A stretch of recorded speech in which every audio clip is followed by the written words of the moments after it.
नमस्कार, बहुत स्वागत है आप सभी का। आप देख रहे हैं आपकी बात मध्य प्रदेश और मैं हूं अभिलाष मिश्रा। आज बात करेंगे हम प्रदेश के उन लोगों की, उन युवाओं की जो रोजगार की आस लगाए बैठे थे।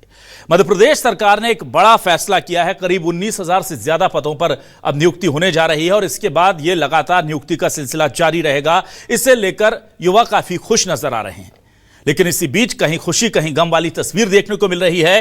टीईटी को लेकर नया शेड्यूल जारी कर दिया गया है। शिक्षक पात्रता परीक्षा, 1.5 लाख शिक्षकों को यह परीक्षा देनी होगी।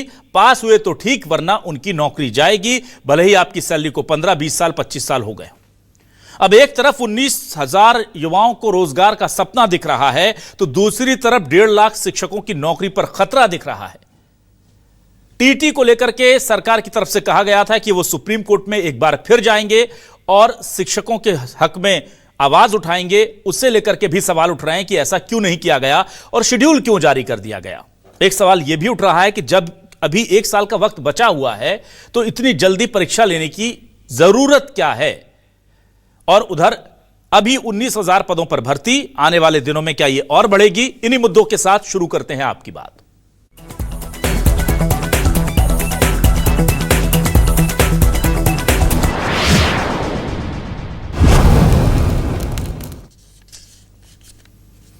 आइए सबसे पहले आपको सुनाते हैं कि युवाओं का क्या कहना है जब उन्हें पता चला कि 19,000 से ज्यादा भर्तियां आ रही हैं, जिसमें 7,500 तो केवल निरीक्षकों की भर्ती आने जा रही है और इसके बाद रोजगार के और नए द्वार खुलने जा रही है सरकार।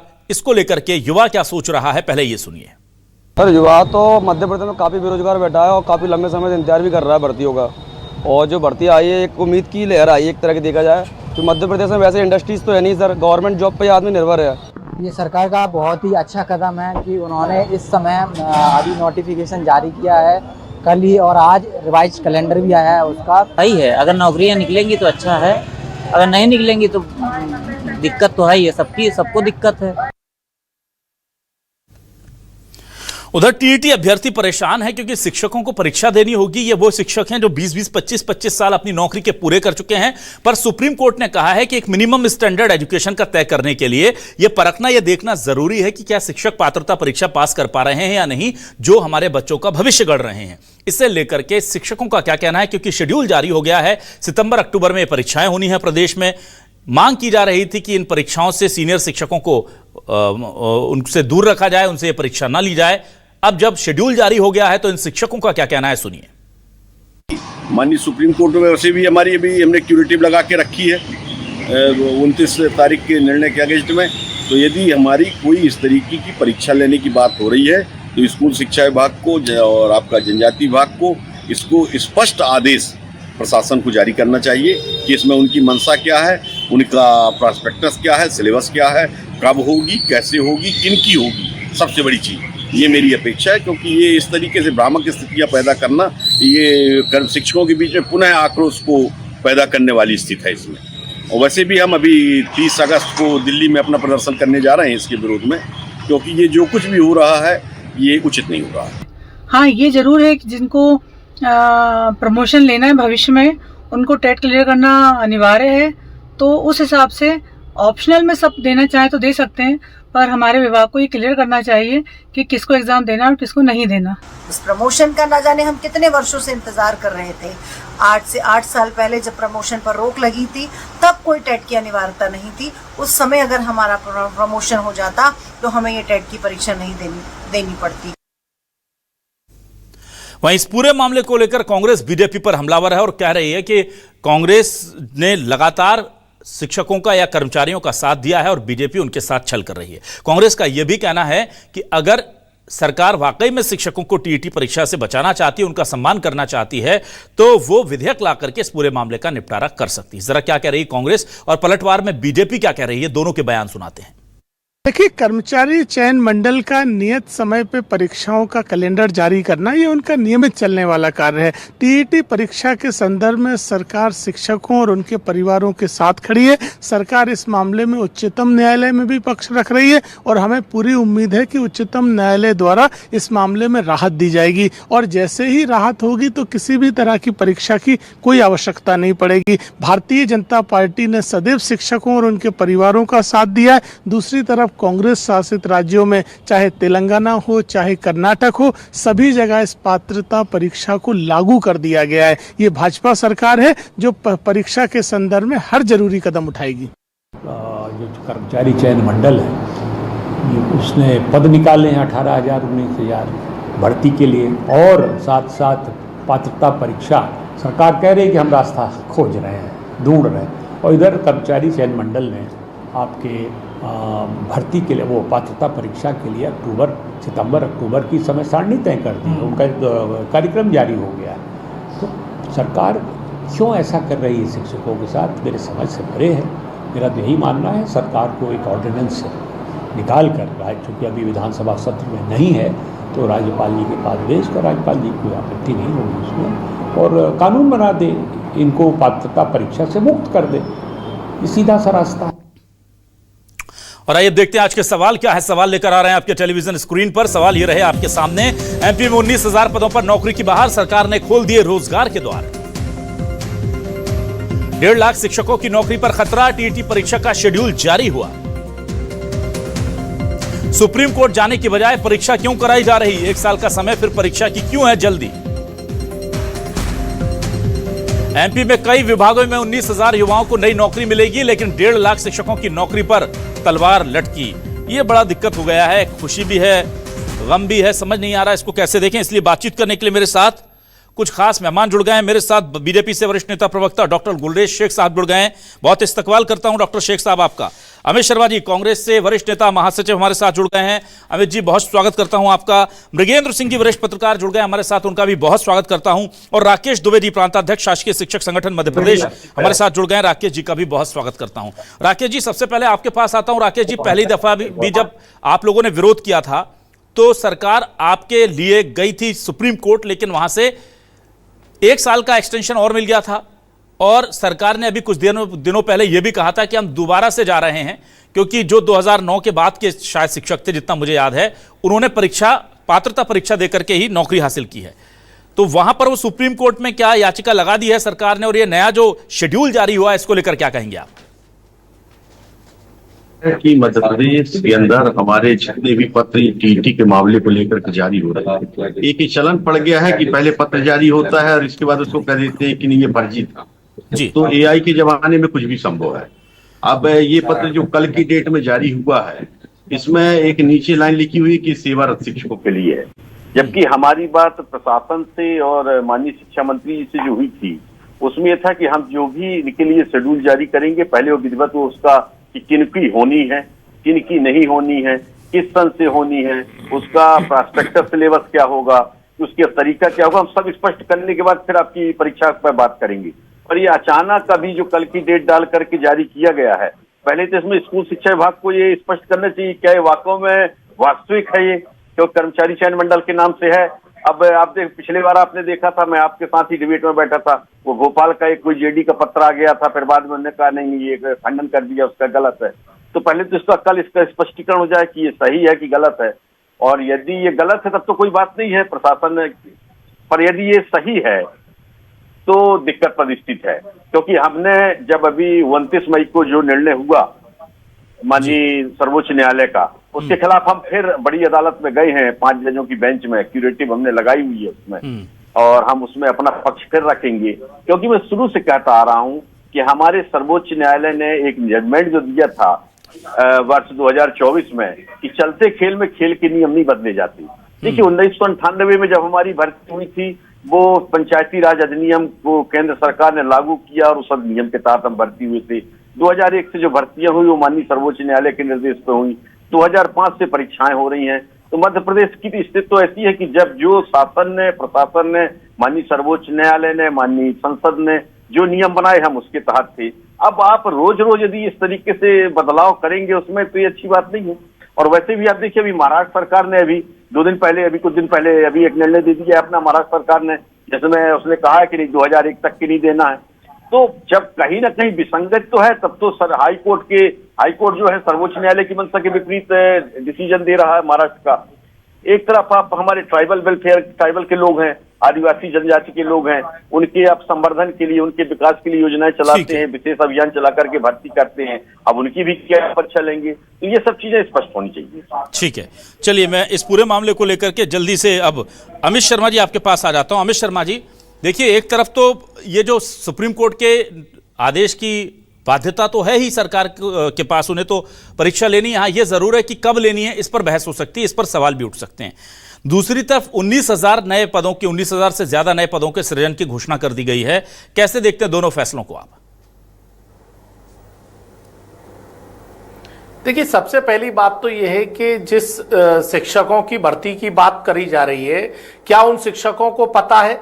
और अगर पहले उन शिक्षकों की भर्ती, जैसे अभी श्रीमान दुबे जी ने बताया कि 98 में जब भर्ती हुई, जब परीक्षा हुई, 2001 में हुई तो सुप्रीम कोर्ट के आधार पर परीक्षा हुई, 2004 और 5 के मध्य जो कर्मचारी भर्ती करे गए उनकी भी परीक्षा के आधार पर बात हुई, और 11 अगस्त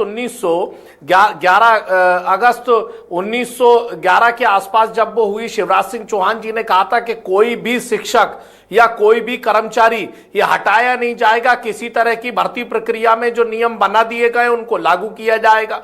अब ये बार बार इस बात को 3 बार तत्कालीन मुख्यमंत्री शिवराज सिंह चौहान ने कहा। भारतीय जनता पार्टी की लगातार 23 वर्षों से सरकार चल रही है।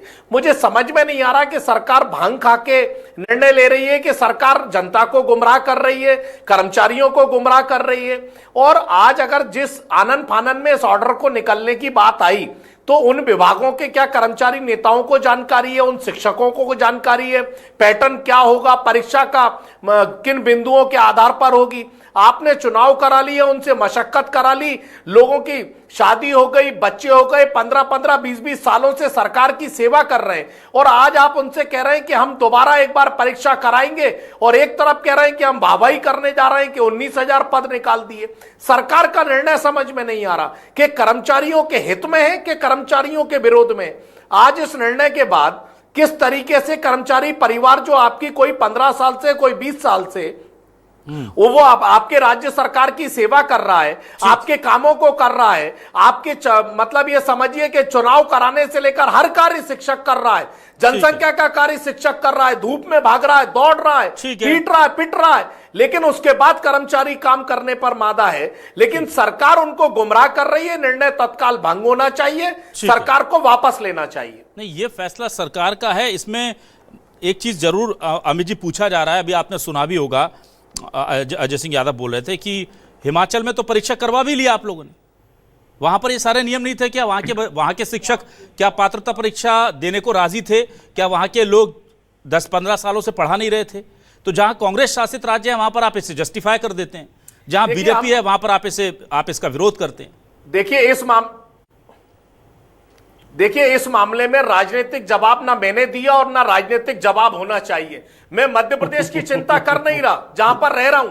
मैं हिमाचल की चिंता करूंगा, तेलंगाना की चिंता करूंगा, राजस्थान की चिंता करूंगा। अरे भाई, अपने मध्य प्रदेश के शिक्षकों की चिंता करिए, अपने प्रदेश के लोगों की चिंता करिए, इसमें राजनीति मत करिए। सरकार से कहिए कि सुप्रीम कोर्ट में जवाब दे, सरकार शिक्षकों के और कर्मचारियों के हित में खड़ी रहे। ठीक है, चलिए मैं अब गुलरेज शेख साहब आपके पास आता हूं। गुलरेज शेख साहब, आप लोगों ने कहा था कि हम दोबारा से सुप्रीम कोर्ट जाएंगे और पिटीशन लगाएंगे और कहेंगे कि 2009 के तक के बाद के जितने भी तमाम लोग थे, या 6 के बाद जब से हमारा शिक्षक पात्रता परीक्षा हुई थी, तो उन शिक्षकों को इससे दूर रखा जाए, जिससे करीब 1.5 लाख में से 75,000 शिक्षक और बच जाते इस परीक्षा को देने से। आपने वो तैयारी तो पूरी नहीं की, लेकिन एग्जामिनेशन बोर्ड जो है उसने तैयारी पूरी करके और शेड्यूल भी जारी कर दिया। सर, तो प्रायोरिटी क्या है सरकार की? एग्जाम लेना है या प्रायोरिटी शिक्षकों के साथ खड़े होना है?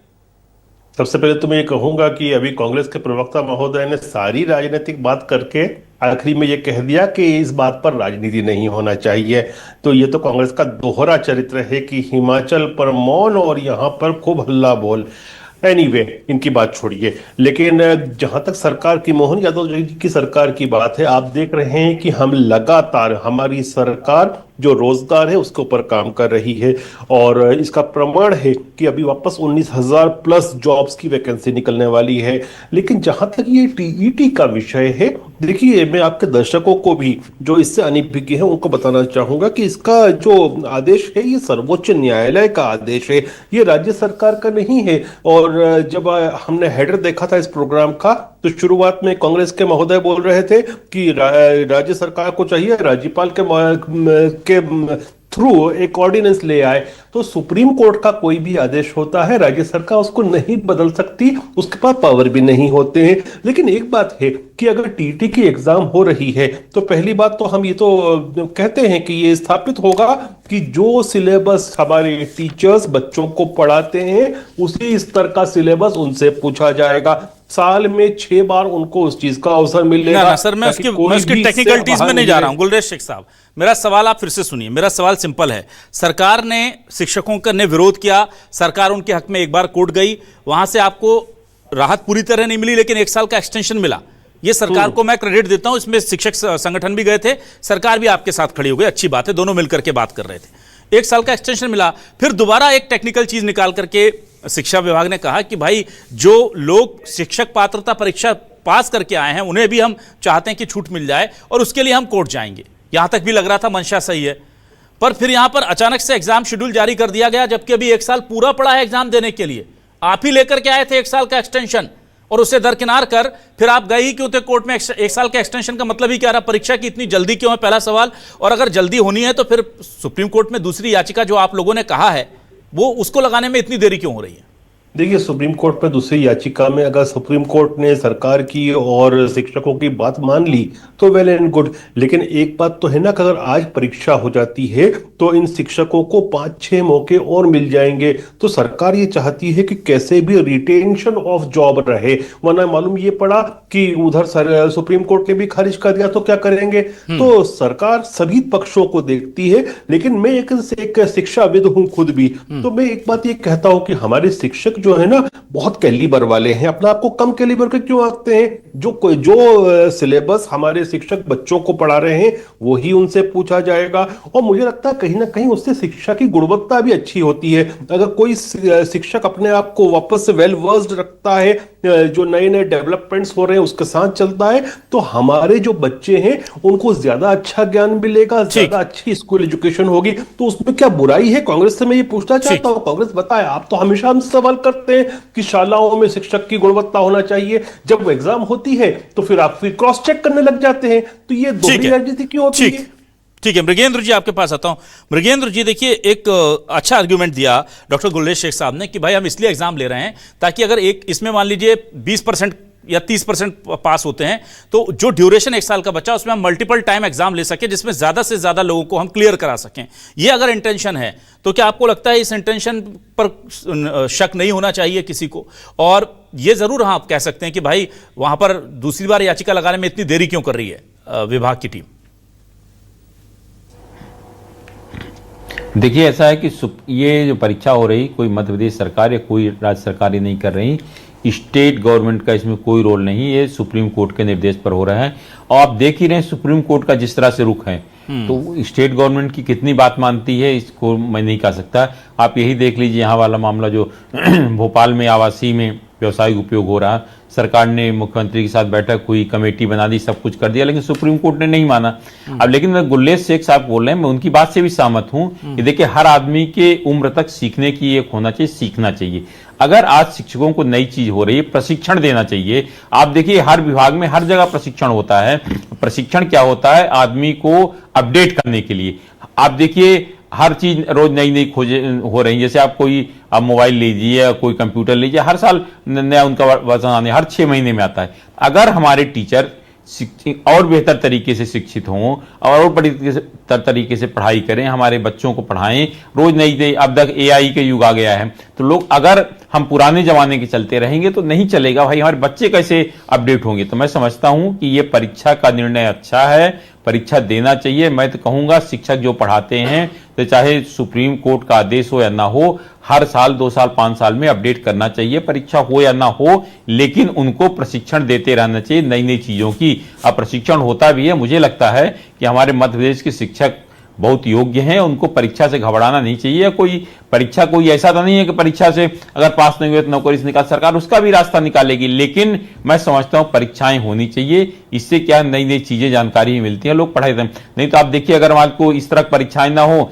तो आप स्कूलों में चले जाइए, सबके विषय बटे हुए हैं, कोई फिजिक्स है, कोई केमिस्ट्री है, कोई इंग्लिश है, कोई हिंदी है, कोई संस्कृत है, तो कोई केमिस्ट्री है। तो क्या करते हैं कि अपने सब्जेक्ट का लोग पढ़ लेते हैं और फिर आगे के ध्यान नहीं, जो वर्तमान में। अगर आप विस्तार में परीक्षा कराएंगे तो मान लीजिए अगर कभी ऐसी स्थिति बनती है कि हमारे पास केमिस्ट्री की टीचर नहीं है, तो जूलॉजी वाले को केमिस्ट्री में भेज सकते हैं और आपको फिजिक्स वाले केमिस्ट्री में भेज सकते हैं। मुझे लगता है शिक्षकों को ठीक है, व्याख्याता होना, विशेषज्ञ होना अच्छी बात है कि विषय का, लेकिन उसको यह भी होना चाहिए कि हर सब्जेक्ट में पढ़ाई करा सके।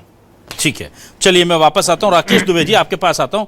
राकेश दुबे जी, अभी हाल ही में एक खबर बड़ी सुर्खियों में थी, आपने देखा होगा कि अनुकंपा नियुक्ति पाए ऐसे कई लोगों को नौकरी से निकाल दिया गया या निकालना पड़ा जो सीपीईटी परीक्षा पास नहीं कर पाए थे, कंप्यूटर प्रोफिशिएंसी टेस्ट जो है जो पास नहीं कर पाए थे।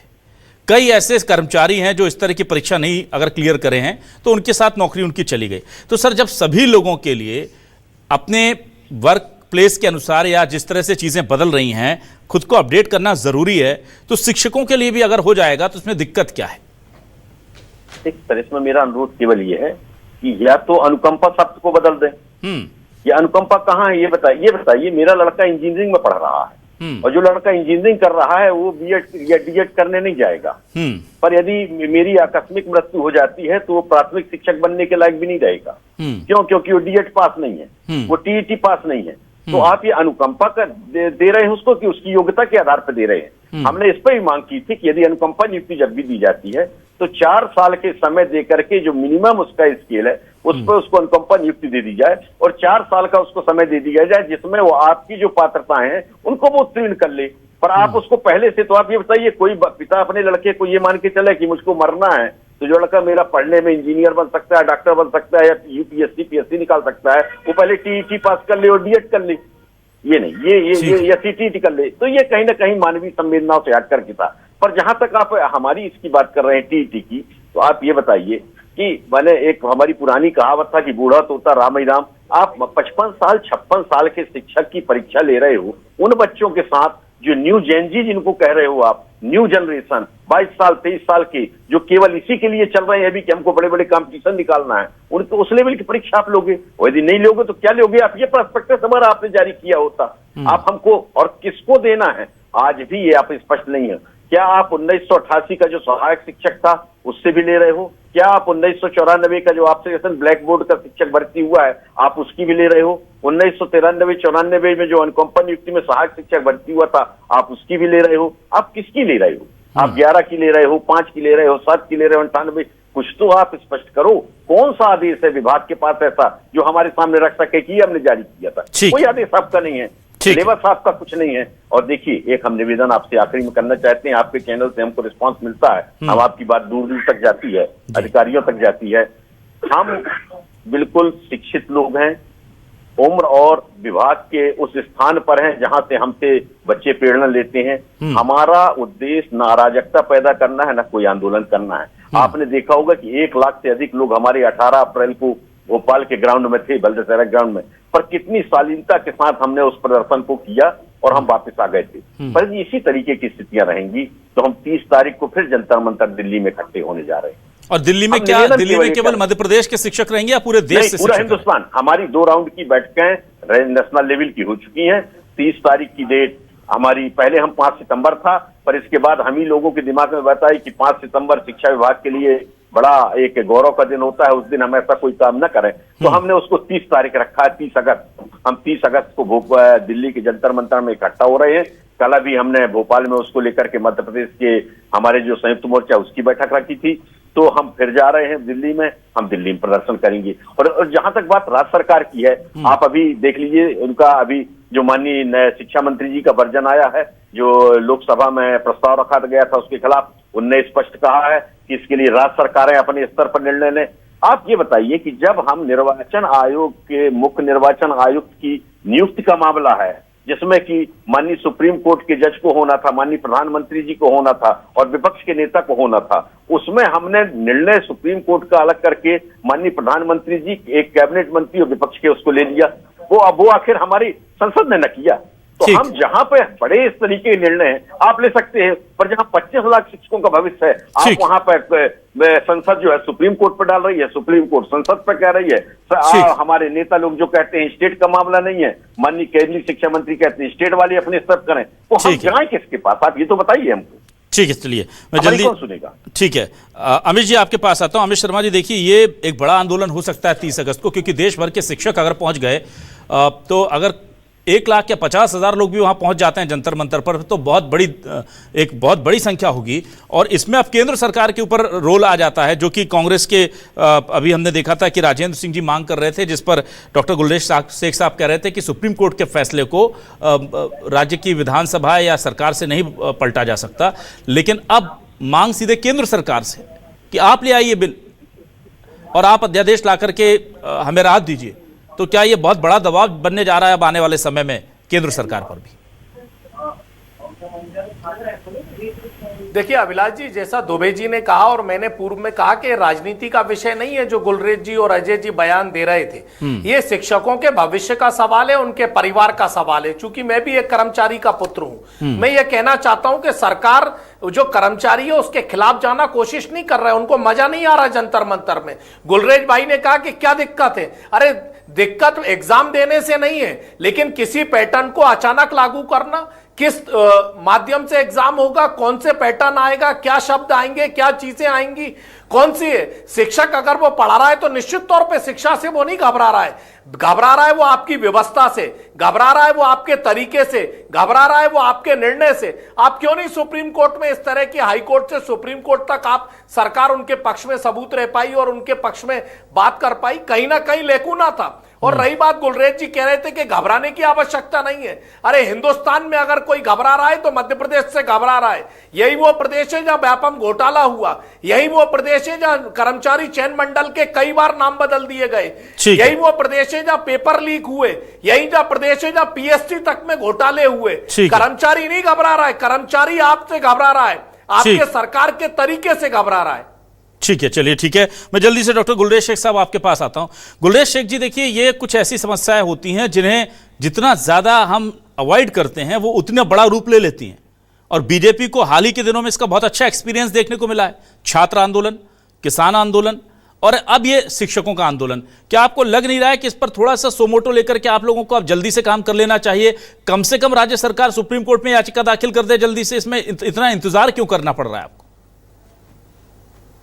दिन में हो भी जाएगी, जो मुझे जहां तक मुझे इल्म है 1-2 दिन में याचिका तो हो जाएगी। लेकिन मैंने जिस प्रकार से पहले आपको कहा था कि हमारी मंशा बड़ी पवित्र है, और पवित्र मंशा यही है कि एक बड़ा चंक जो है वो अगर सुप्रीम कोर्ट के किसी तरह के भी इस तरफ या उस तरफ जो भी निर्णय आता है उससे पहले अगर टीईटी क्लियर कर देता है तो वो तो उसकी जद से बाहर निकल जाएगा। तो शिक्षकों का भी उद्धार हो, बच्चों का भी उद्धार हो और बच्चों को गुणवत्ता वाली शिक्षा मिले, यही तो हम सब चाहते हैं। मुझे लगता है कांग्रेस के जो महामंत्री बैठे हैं, आप उनसे भी पूछें, क्या वो ये नहीं चाहते कि शिक्षकों का भी कल्याण हो, उनको 5-6 मौके भी मिल जाए, सुप्रीम कोर्ट का न्याय जिस तरफ भी आता है, इस तरफ या उस तरफ जो भी फैसला आता है, बड़े चंक उससे पहले ही उससे बाहर निकल जाए एग्जाम देके, और इनके बच्चों को भी अच्छी शिक्षा मिले।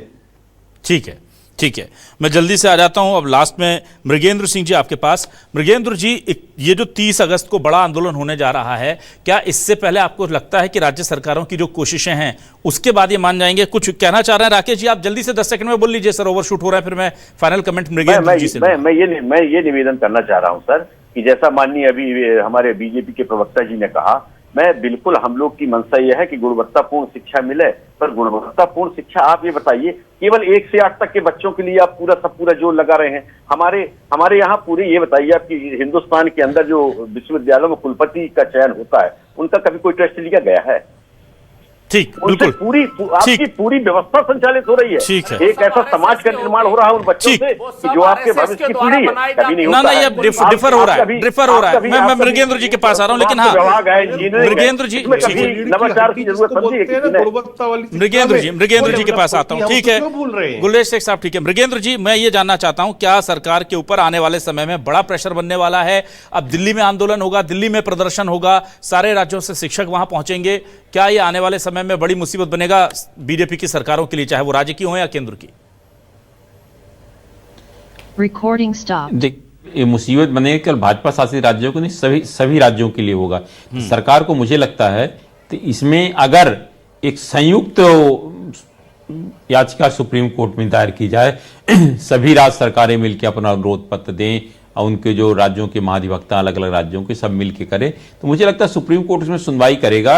अब अगर अलग अलग जाए तो अलग अलग, तो मुझे लगता है सरकार को सुप्रीम कोर्ट नहीं, क्योंकि ये बड़ा आंदोलन हो सकता है। देखिए बच्चों का इतने स्थिति जो बनी जंतर मंतर पर, अगर पूरे देश भर के शिक्षक पहुंचेंगे जंतर मंतर पे, निश्चित रूप से स्थिति थोड़ा सा विस्फोटक हो सकती है। तो सरकार को उसके पहले निर्णय में कहूंगा सभी राज्य सरकारों को मिलकर संयुक्त रूप से याचिका सुप्रीम कोर्ट में लगानी चाहिए। जी बिल्कुल, ये बहुत सीधी सी चीज़ सॉल्यूशन दिखता है, पर पता नहीं क्यों ये इसको लेकर के इतना अभी तक हीला हवाली हो रही है।